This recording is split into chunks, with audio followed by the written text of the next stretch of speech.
하나님 말씀 사도행전 7장입니다. 51절부터 53절.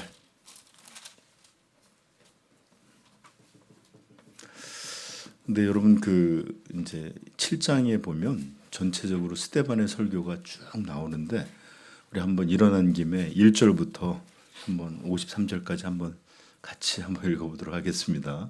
본문은 짧지만 내용을 한 번이라도 읽어보면 더 좋을 것 같아요. 시작. 대제사장이 이르되 이것이 사실이냐? 스데반이 이르되 여러분 부형들이여 들으소서. 우리 조상 아브라함이 하란에 있기 전 메소포타미아에 있을 때에 영광의 하나님이 그에게 보여 이르시되 고향과 친척 내가 내게 보일 땅으로 가라 하시니 아브라함이 갈대아 사람을 땅을 떠나 하란에 거하다가 그의 아버지가 죽음에 하나님이 그를 거기서 너희가 지금 사는 이 땅으로 옮기셨느니라. 그러나 여기서 발 붙일 만한 땅도 유업으로 주시지 아니하시고 다만 이 땅을 아직 자식도 없는 그와 그의 후손에게 소유로 주신다고 약속하셨으며 하나님이 또 이같이 말씀하시되 나그네가 되리니 그 땅 사람들이 종으로 삼아 400년 동안을 괴롭게 하리라 하시고 또 이르시되 종 삼는 나라를 내가 그 후에 그들이 나와서 이곳에서 나를 섬기리라 하시고 할례 언약을 아브라함에게 주셨더니 그가 이삭을 낳아 8해 만에 할례를 행하고 이삭이 야곱이 우리 12조상을 낳으니라. 여러 조상이 요셉을 시기하여 애굽에 팔았더니 하나님이 그와 함께 계셔 그 모든 환난에서 건져내사 애굽 왕 바로 앞에서 은총과 주애를 주심에 바로가 그를 애굽과 자기 온 집의 통치자로 세웠느니라. 그때 애굽과 가나안 온 땅에 흉년이 들어 큰 환난이 있을 때 우리 조상들의 양식이 없는지라 야곱이 애굽에 곡식이 있다는 말을 듣고 먼저 우리 조상들을 보내고 또 재차 보내매 요셉이 자기 형제들에게 알려지게 되고 또 요셉의 친족이 바로에게 드러나게 되니라. 요셉이 사람을 보내어 그의 아버지 야곱과 온 일흔 사람을 청하였더니 야곱이 애굽으로 내려가서 자기가 우리 조상들을 거기서 죽고 옮겨서 아브라함이 세겜 하몰의 자손에게서 은으로 값주고 산 무덤에 장사되니라.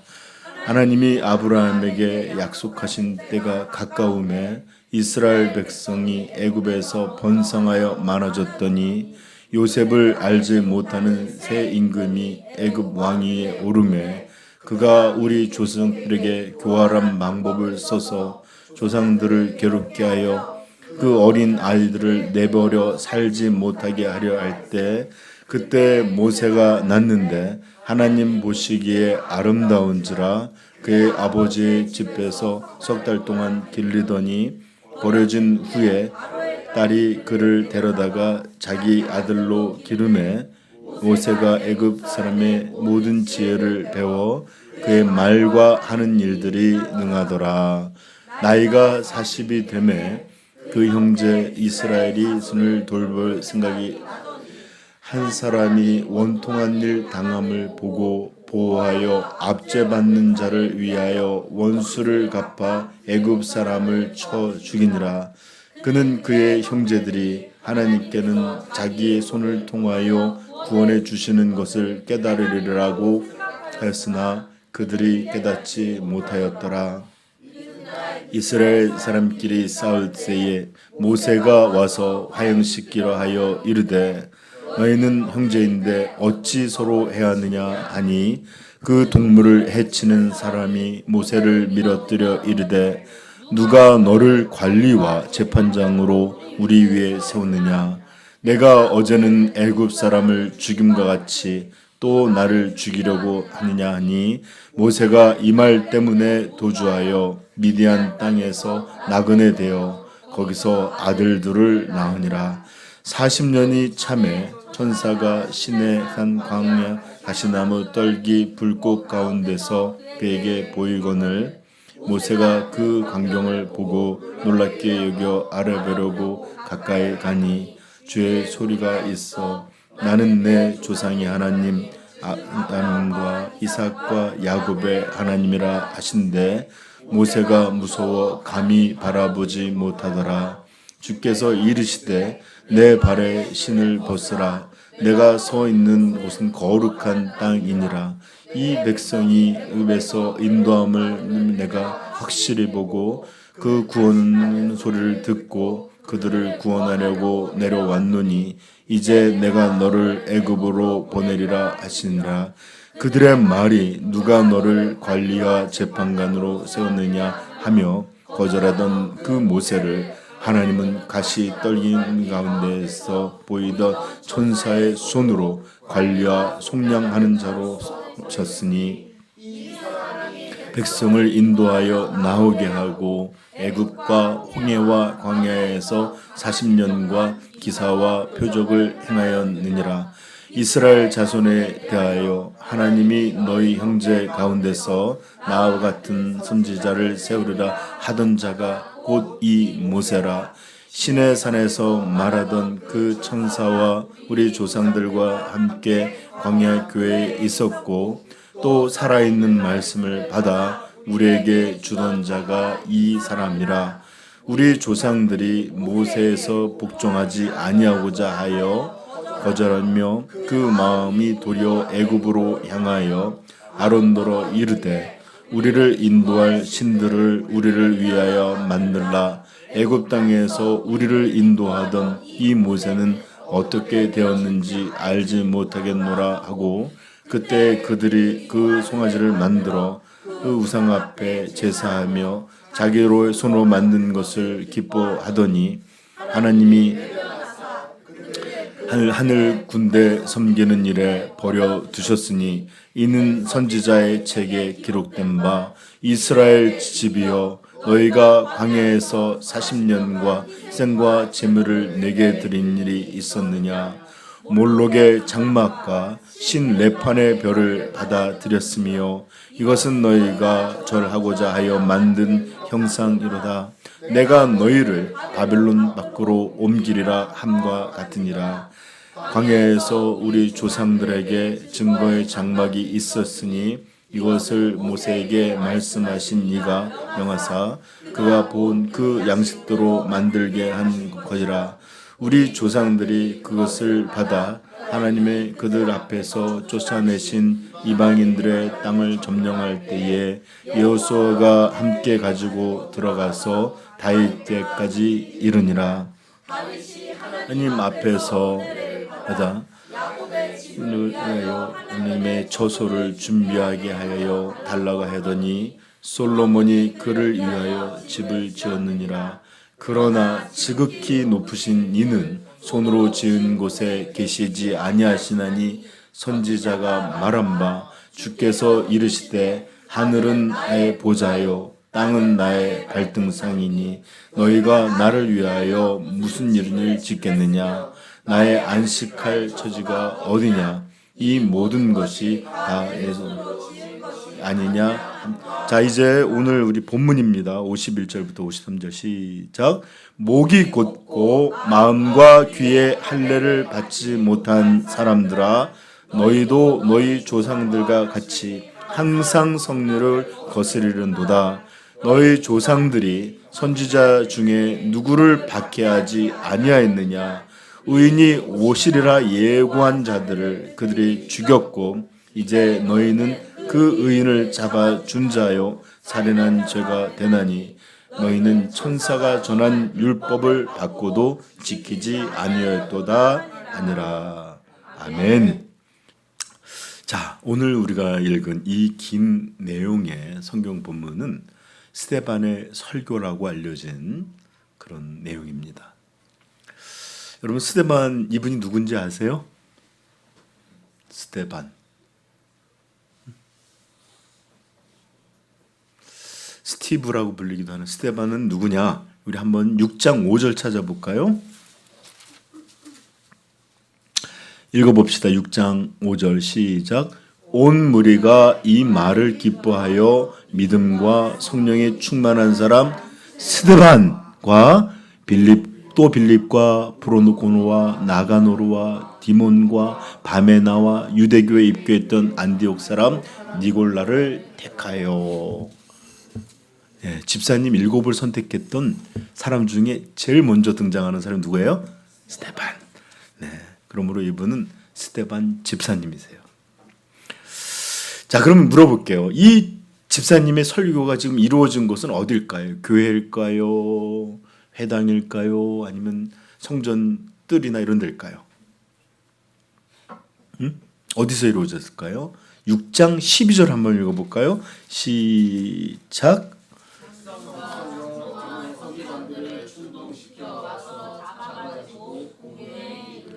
네, 누구를 잡아왔을까요? 네, 스데반을 지금 여기 보면 9절에 보면 8, 9절 스데반이 은혜와 권능이 충만하여 큰 기사와 표적을 민간에 행하니 이른바 뭐라면서 어떤 사람들을 이제 스데반 지혜와 성령으로 그들이 즉 유대교에 속한 사람이 감당하지 못하니까 이 사람들을 끌고 온 거예요. 또 우리 사도들을 끌고 왔던 것처럼. 그래서 이 설교는 어디에서 누구 앞에서 이루어진 거다? 산헤들린 공회 앞에서 공회 사람들을 대상으로 이루어진 설교입니다. 알겠죠? 네. 자, 그렇다면 스데반 집사님은 무엇 때문에 이런 설교를 하게 된 것일까요? 뭐 어떤 분들은 종종 목사님 스데반 같이 이렇게 훌륭한 분도 읽어보니까 10분이면 읽는데 우리도 설교 10분 정도 해야 되는 거 이거 축약본이에요. 네, 꼭 이런 것만 달 거야. 아무튼 무엇 때문에 이런 설교를 하게 됐냐? 우리 6장 13절 14절 한번 다시 한번 읽어볼까요?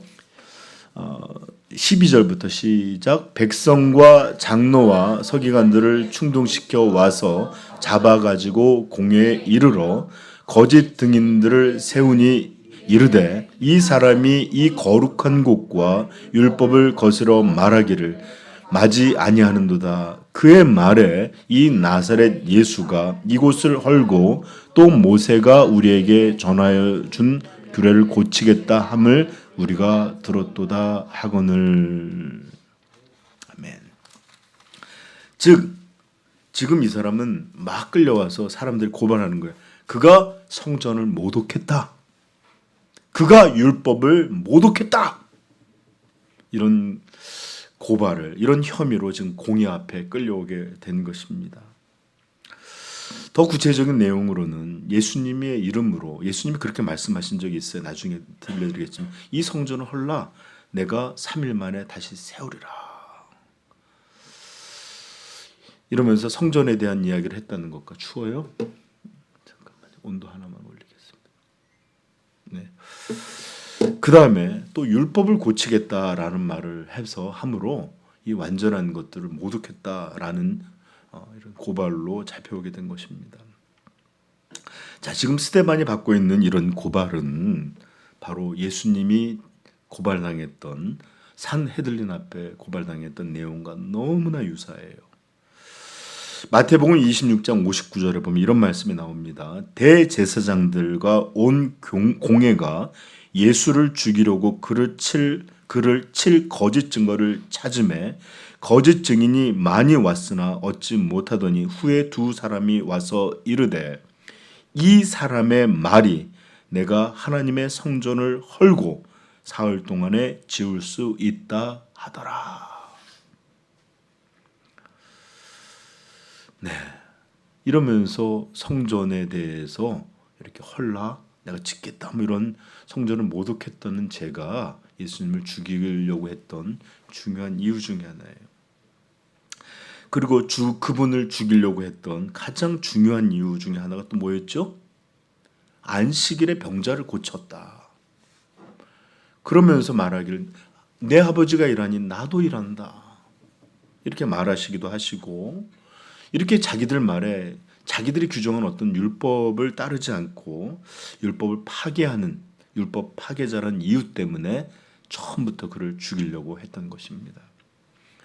비슷하죠. 성전모독, 율법 파괴.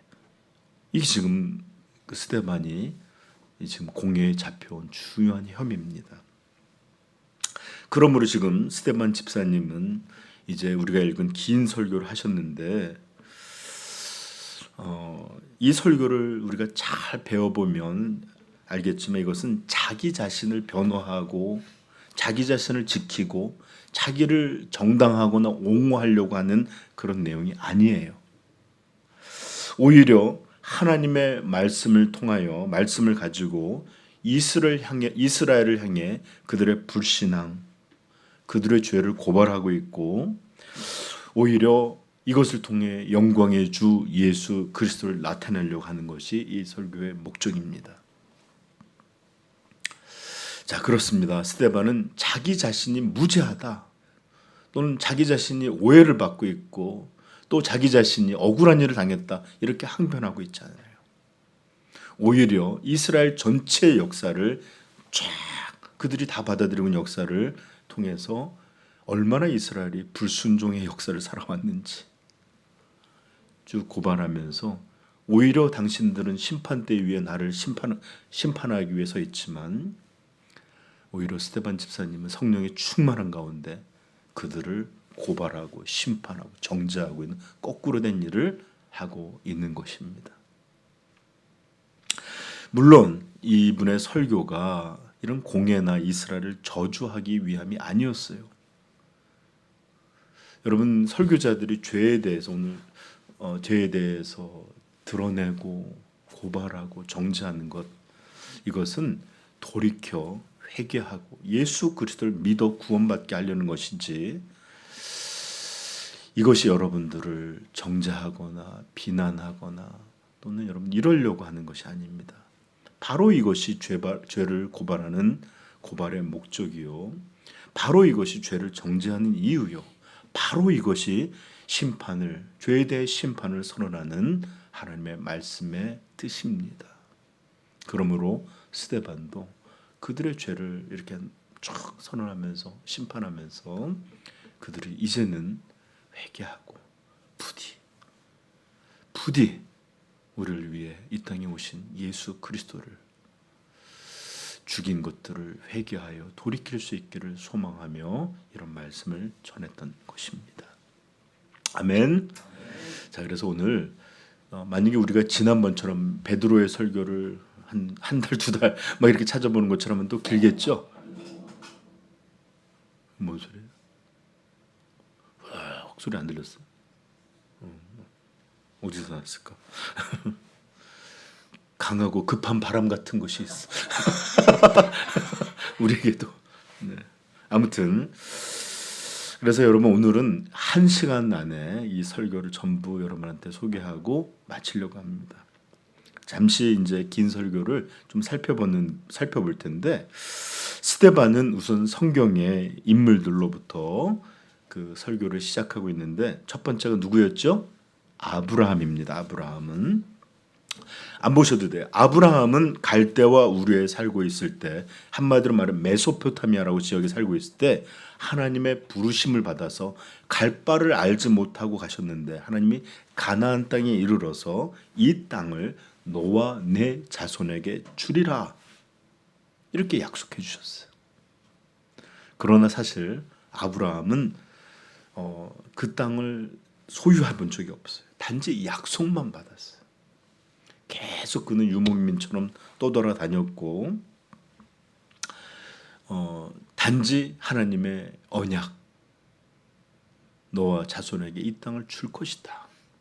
이 약속만 받았던 것입니다. 이렇듯 우리 믿음의 조상 이스라엘 사람 믿음의 조상 아브라함은 거룩한 땅도 거룩한 성전도 없을 때부터 하나님은 그에게 말씀하셨고 인도해 주셨고 약속해 주셨다.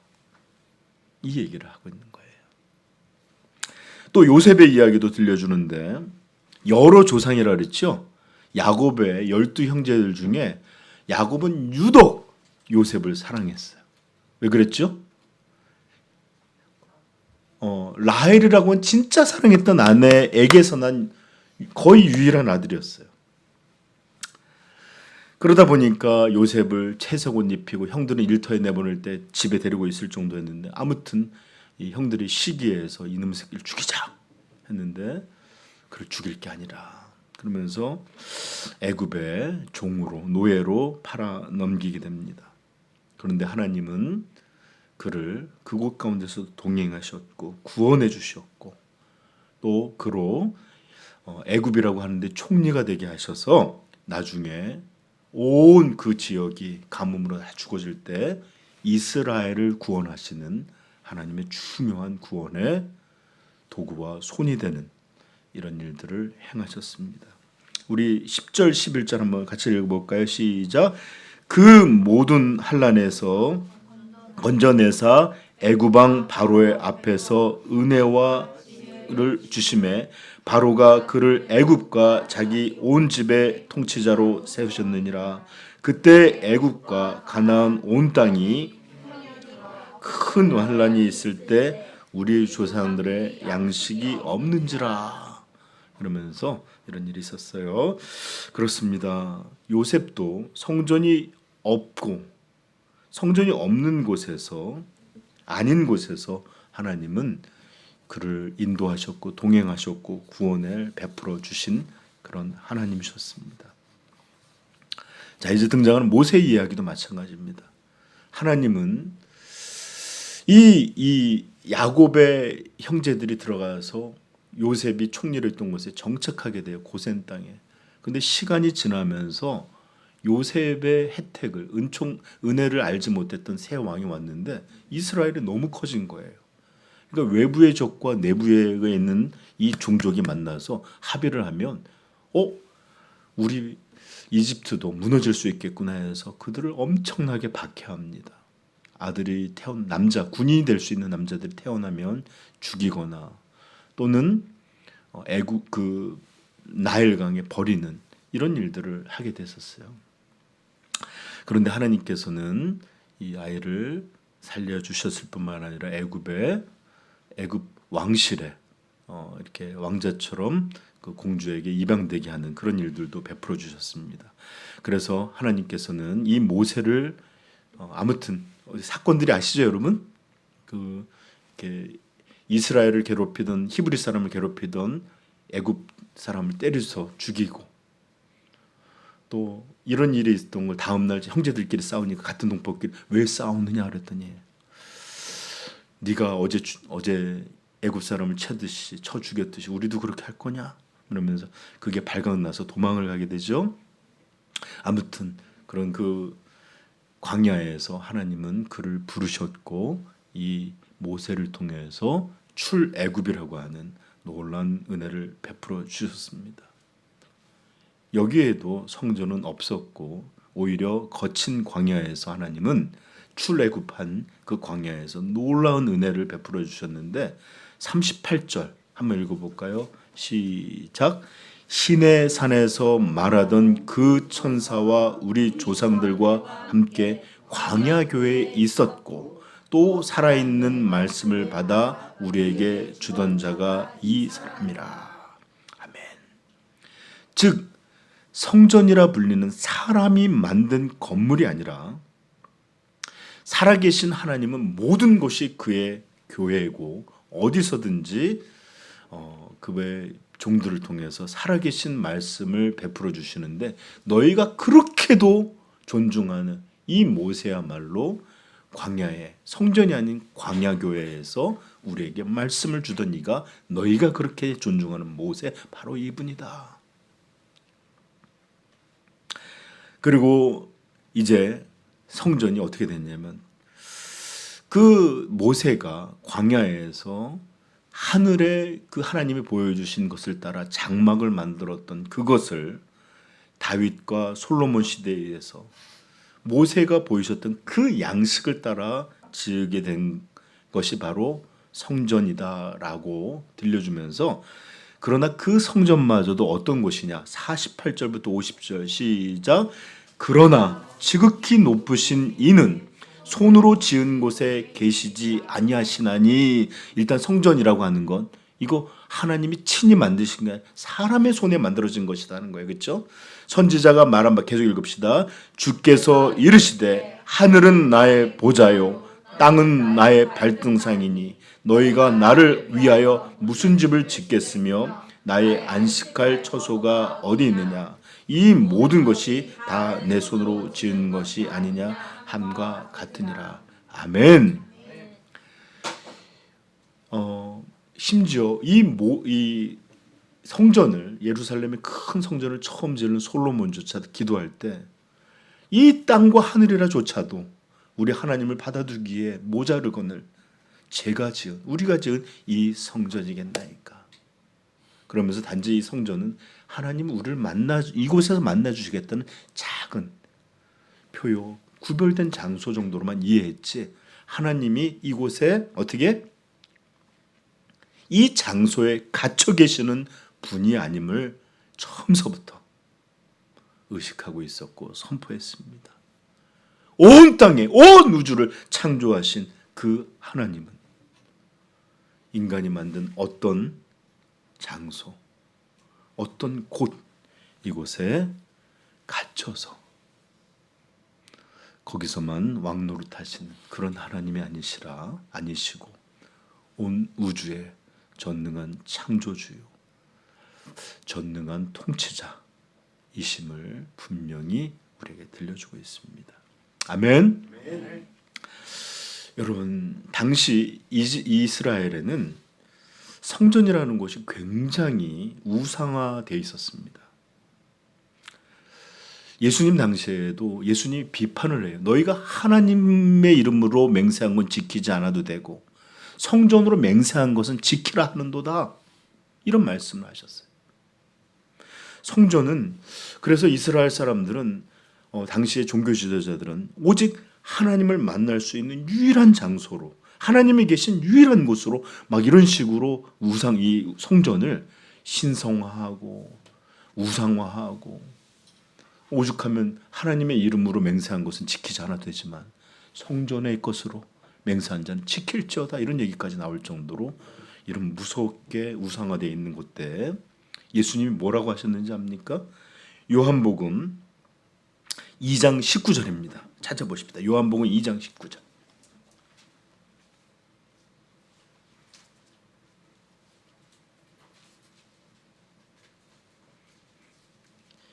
(21절까지) 읽겠습니다. 예수께서 대답하여 이르시되 너희가 이 성전을 헐라 내가 4일 동안에 일으키리라. 유대인들이 이르되 이 성전은 46년 동안에 지었거늘 내가 3일 동안에 일으키겠느냐 하더라. 그러나 예수는 육체를 말씀하니. 아멘. 여러분, 저 좀 보세요. 이거 중요한 얘기입니다.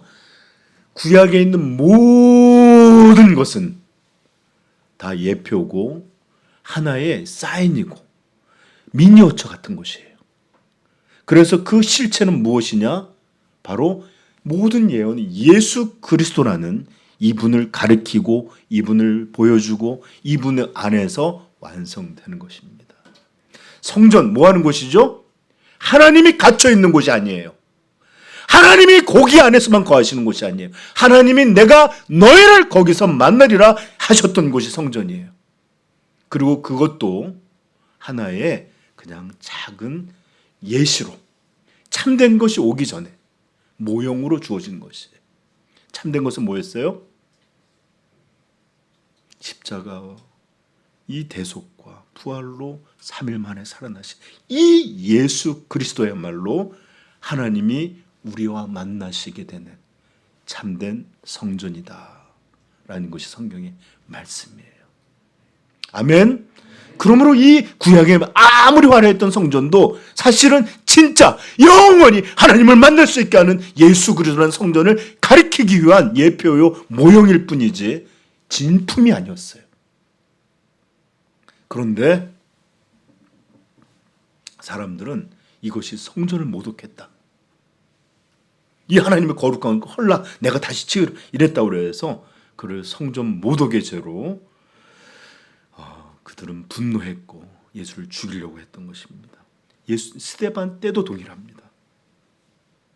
스데반의 이런 예수님의 말씀을 증거했던 이것이 사람들에게는 성전 모독이라고 하는 것으로 비춰졌고, 이 성전이 얼마나 우상화되어 있는 이런 곳이었는데 이런 것들을 헐라고 하니 얼마나 충격적이고 신성 모독적인 발언으로 들렸겠어요.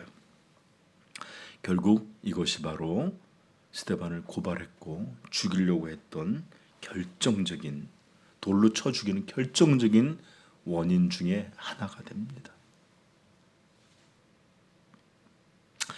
자, 이제 우리는 이렇게 인물들을 통해서 스데반이 하려고 했던 이야기를 들었어요. 그렇죠? 성전에 대한 이야기. 하나님은 성전에만 계신 분도 아니고 성전에만 역사하시는 분이 아니었어요. 그죠?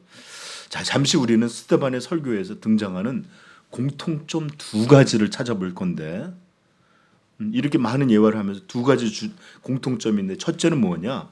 항상 언제나 이 하나님이 아브라함이든 모세든 요셉이든 이런 인물이 등장하기 전에 먼저 하나님이 먼저 그들에게 찾아오셨고 그들에게 말씀하셨다라는 거예요. 아브라함 이 7장 1절을 보면 한번 볼까요? 7장 1절. 2절 죄송합니다. 보면 읽어볼까요? 스데반이 이르되 여러분 부영들이여 들으소서. 우리 조상 아브라함이 하란에 있기 전 메소포타미아에 있을 때에 영광의 하나님이 그가 찾은 게 아니었다는 거예요. 하나님이 오셔서 그에게 영광을 보이시고 또 이르시되 너는 내 족속 아비 친척 아비 내 땅을 떠나라. 내가 지시할 땅으로 이렇게 말씀하신 하나님이 그에게 오셨고 말씀하셨습니다. 요셉의 경우도 마찬가지입니다. 9절 10절에 보면 여러 조상이 요셉을 시기하여 애굽에 팔았더니 하나님이 그와 함께 계셔. 그 모든 환란에서 요셉이 찾은 게 아니에요. 하나님이 찾아오셔서 그에게 함께 계셨고 환란에서 건지셨고 그를 통치자로 세우신, 먼저 하나님이 말씀하시고 하나님이 행하시는 분이셨습니다. 모세의 경우도 마찬가지입니다. 30절부터 33절 시작. 40년이 참에 천사가 신의 강야 가시나무 떨기 불꽃 가운데에서 그에게 보이거늘 모세가 그 광경을 보고 놀랍게 여겨 내 조상의 하나님 즉 아브람과 이삭과 야곱의 하나님이라 하신데 모세가 무서워 감히 바라보지 못하라. 그리고 이제 주께서 이르시되 나옵니다. 이렇듯 모세에게도 그 떨기나무 강야에서 불꽃 가운데 그에게 보이셨고 그를 부르셨고 또 그에게 사명을 맡기신, 누가 하신 거예요? 하나님이.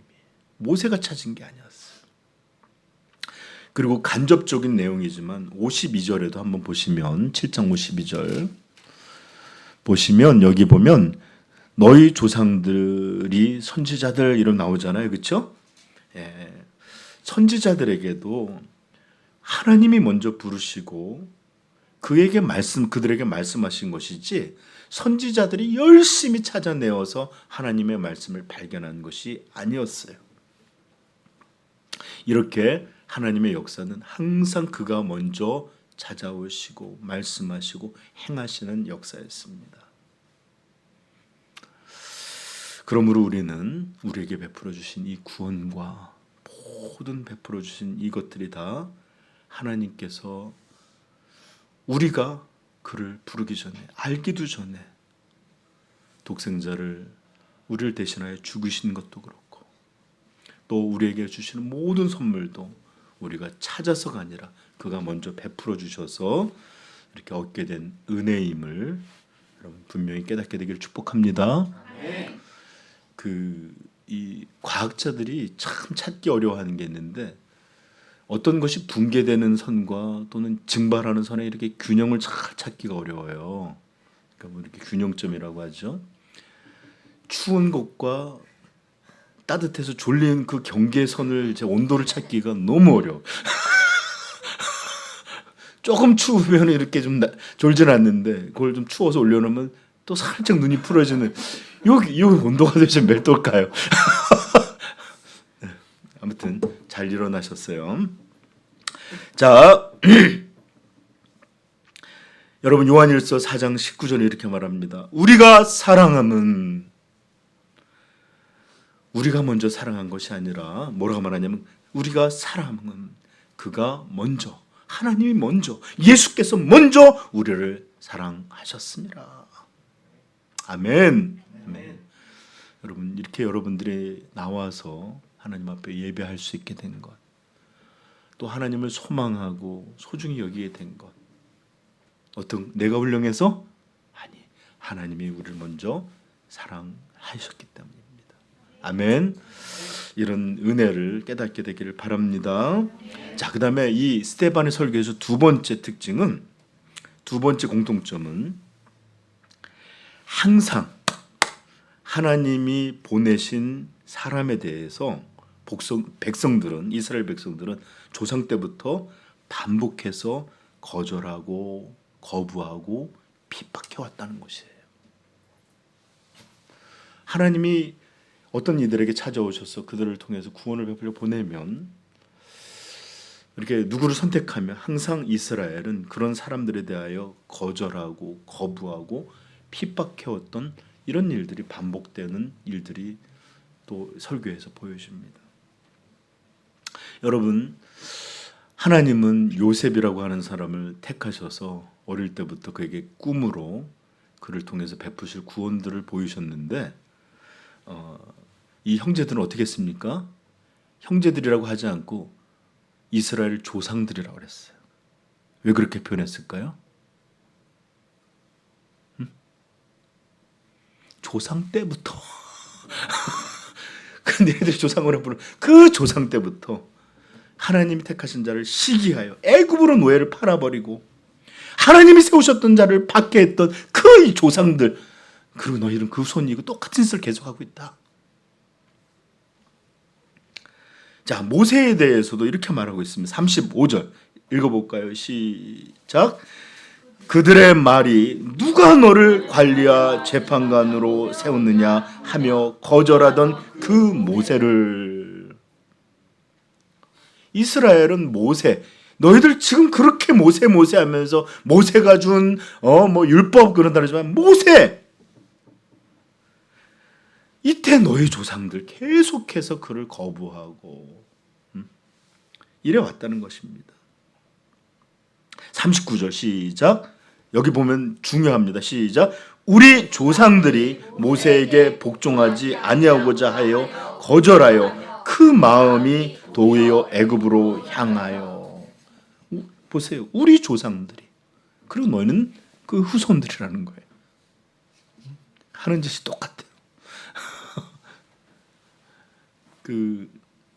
제가 한 20여 년 이상을 중고등부 사역을 오래 했어요. 근데 항상 아이들이 좋은 아이들만 있지 못했잖아요. 사고 치는 애들이 참 많고, 그런 부모님들이 와서 하는 얘기가 왜 이렇게 그런 말들이 관용 건지 아니면 그걸 누구한테 배우는 건지 모르겠어요. 제가 누구다 말 그런지를 모르겠다고. 제가 도대체 누구 닮아서 저럴까요? 이런 얘기를 하는데 제가 뭐라고, 누굴 닮겠어요? 그랬다가는 얼굴에 그렇죠. 하지만 여러분, 보통 우리는 부모를 닮아요, 그렇죠?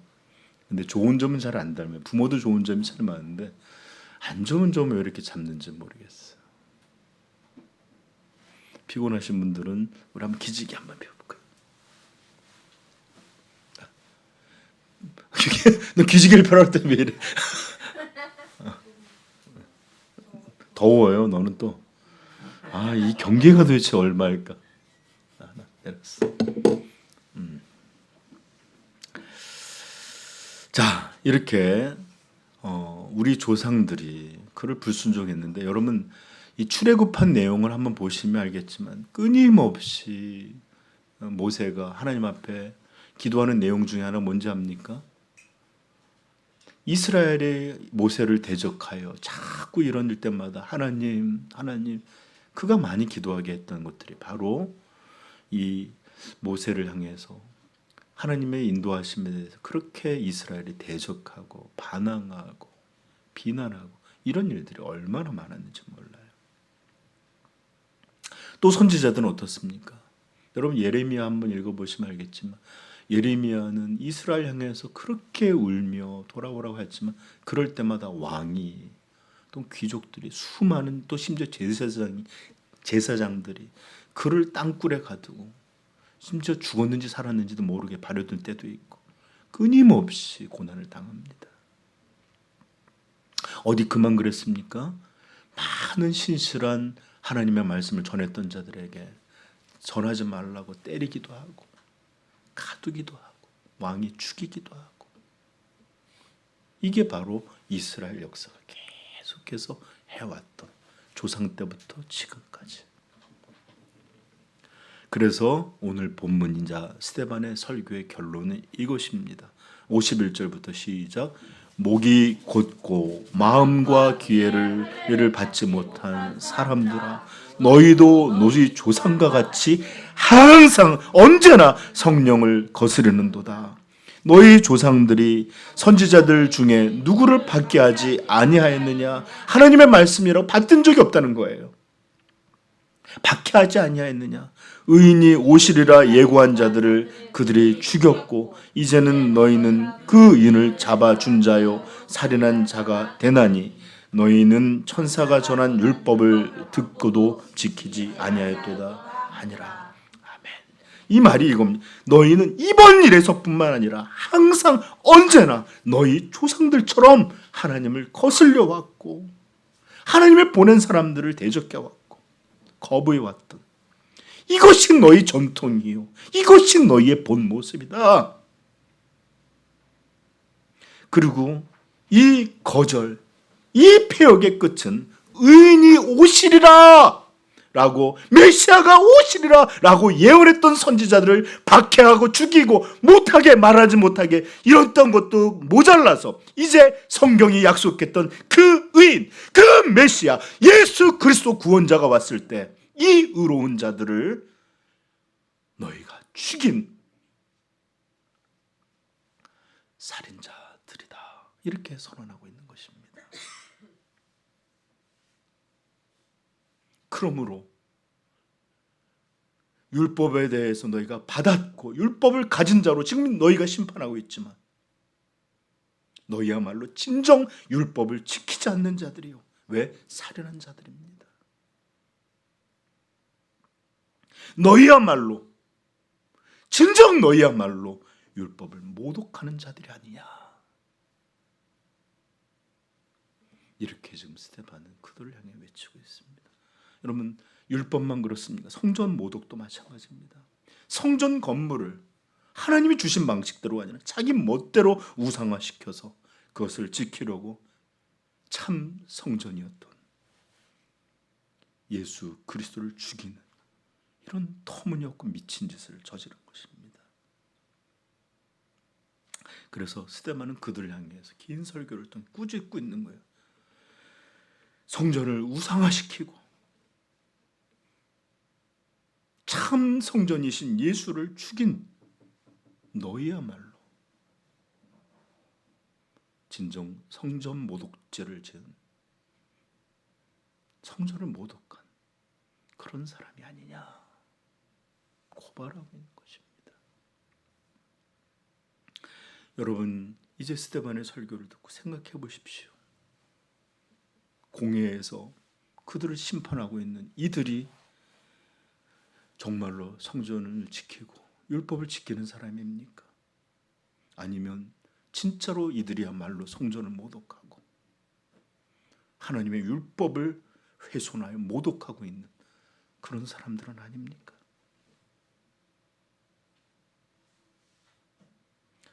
바로 이것이 스데반이 그의 설교를 통해서 외치고자 했던 질문인 것입니다. 바로 이것이 스데반의 설교를 통해 이스라엘의 죄를 지적하여 이제는 너희 조상의 본이 아니라 이제는 돌이켜 회개하여 부디 하나님이 보내신 그 의인, 그 메시아, 그 성전으로 돌아오라 외치고 있는 그런 내용인 것입니다.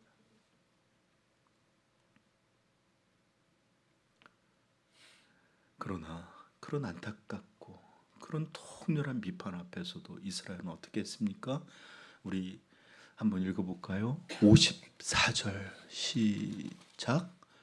그들이 이 말을 듣고 마음에 찔려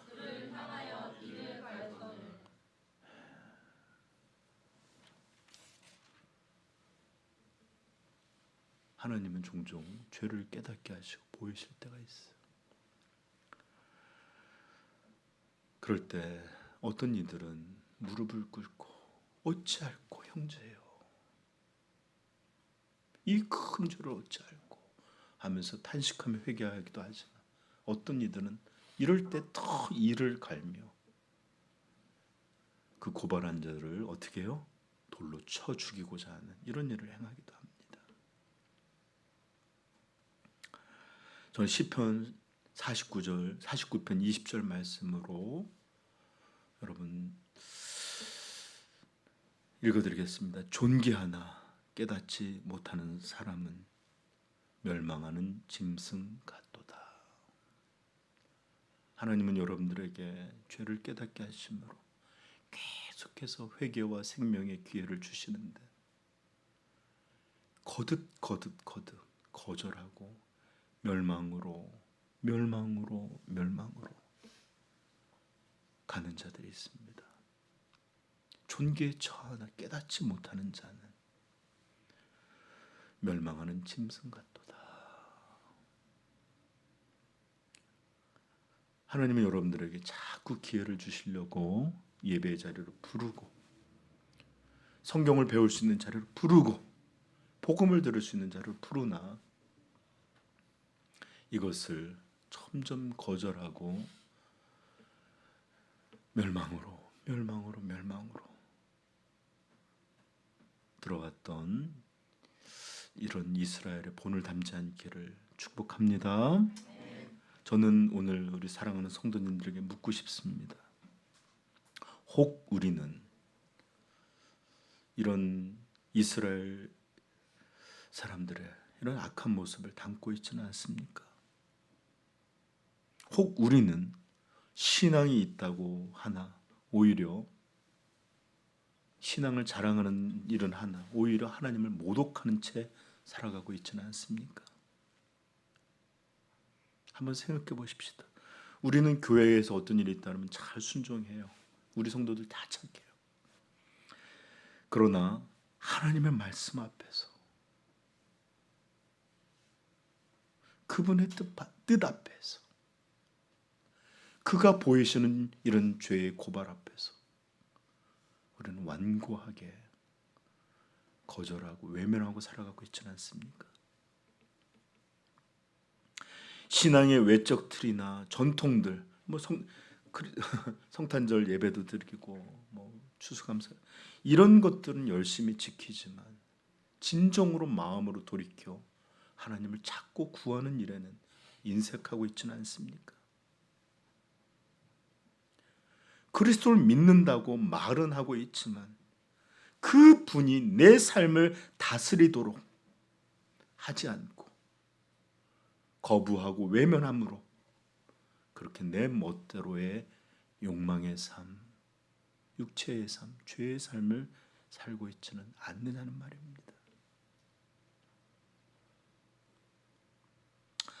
여러분, 가장 위험한 믿음은 하나님을 외면하고 거부하고 살아가고 있으면서도 자신이 하나님을 믿고 있고 자신은 그리스도인이라고 생각하는 착각, 이것이야말로 가장 위험한 믿음입니다. 스데반은 그들에게 이렇게 말합니다. 목이 곧고 마음과 귀에 할례를 받지 못한 사람들아,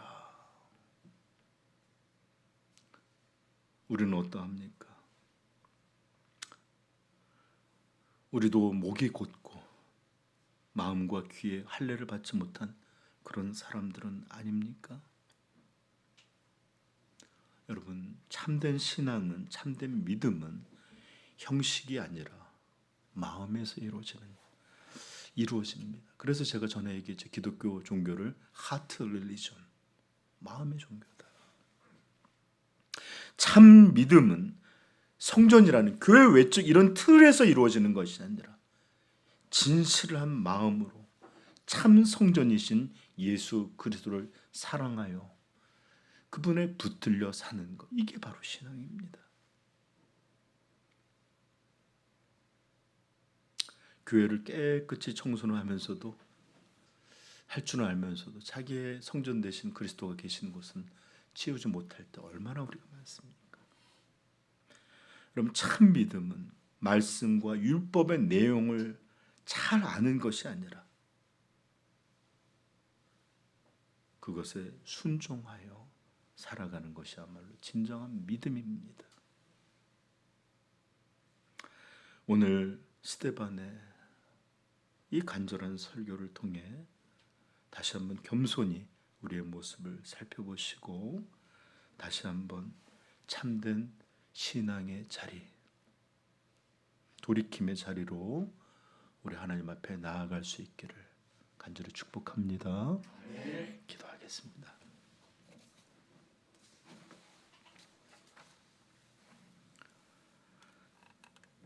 이렇게 스데반을 통해서 하나님은 또 설교자를, 또 말씀을 보냈지만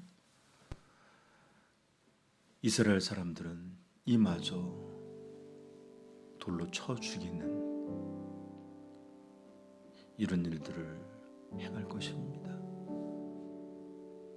여러분들은, 우리는 돌을 들어 누구를 죽이지는 않겠지만 오늘도 우리에게 말씀하시는 그 성령의 소리에 눈 감고 귀 막고 그것을 돌 던져 대적하는 것처럼 또 망각으로 던져놓고 자신의 삶으로 돌아가게 될지도 모릅니다.